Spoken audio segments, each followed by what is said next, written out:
ভিডিঅ'লৈ স্বাগতম জনাইছোঁ।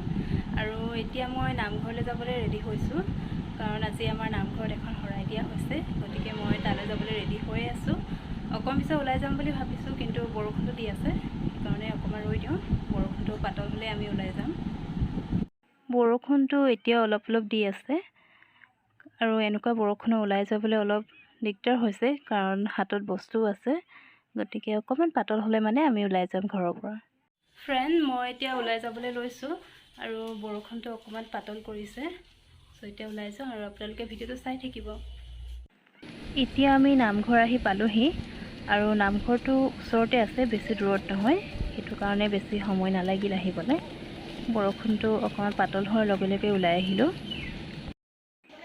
সকলো ইয়াতে বহি আছে এতিয়া, আৰু আমিও আহি পাই প্ৰথমতে চাকি গছ জ্বলাই ল'লোঁ। তাৰপিছত বা আৰু মই সকলোকে চাহ বনাই চাহ খাবলৈ দিছোঁ। এতিয়া নাম ল'বলৈ আৰম্ভ কৰিছে।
গোপিনীসকলে এতিয়া নাম থলে, আৰু সকলো এতিয়া প্ৰসাদ বিলাবলৈ লৈছে।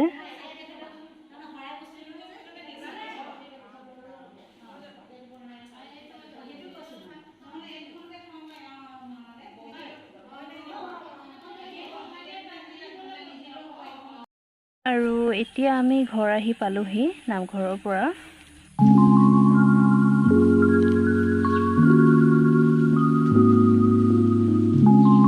এই ঔটেঙাখিনি এতিয়া ৰ'দত দিয়া হ'ব, আৰু এইখিনি ৰ'দত দিয়াৰ আগত এৰাতিৰ কাৰণে নিমখত তিয়াই থোৱা হৈছিলে।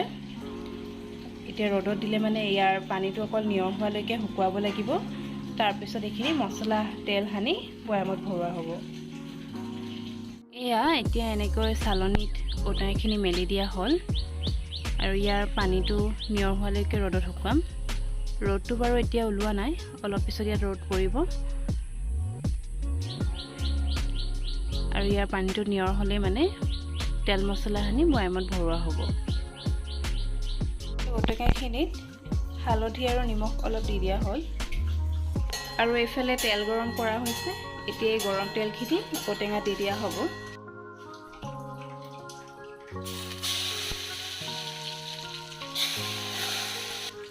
ইয়াত এতিয়া গৰম তেলখিনি দি দিয়া হ'ল, আৰু এইখিনি এতিয়া ভালকৈ সানি লওঁ এনেকৈ।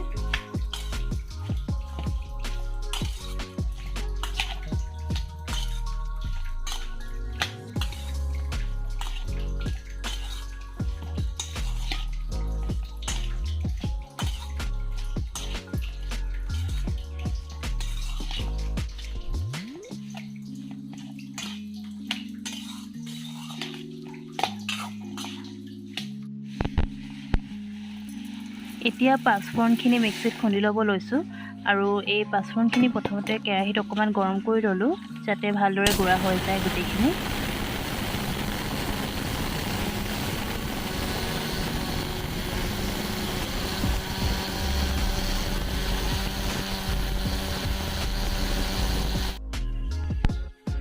এয়া মছলাখিনি ধুনীয়াকৈ গুড়া হৈ গৈছে, আৰু এতিয়া এই মছলাখিনি ঔটেঙা ঢালি দিয়া হ'ব।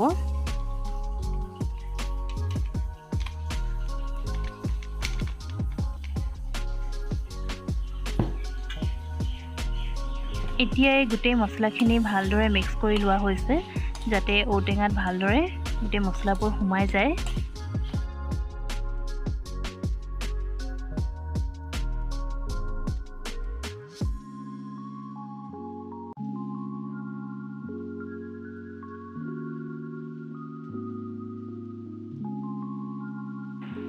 এয়া এই গোটেইখিনি ধুনীয়াকৈ মিক্স কৰি লোৱা হ'ল মছলা আৰু তেল। এতিয়া এনেকৈ বয়ামত ভৰাই দিয়া হৈছে।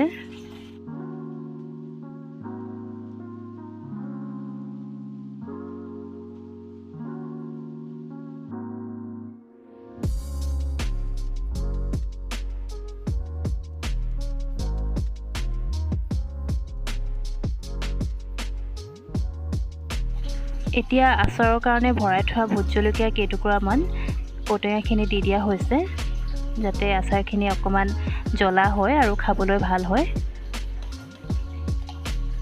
আৰু এনেও আচাৰটো অলপ জ্বলা হ'লে মানে খাবলৈও ভাল লাগে, সেইটো কাৰণে জ্বলা হ'বৰ কাৰণে ভোট জলকীয়া অলপ বেছিকৈ ভৰাই দিছোঁ।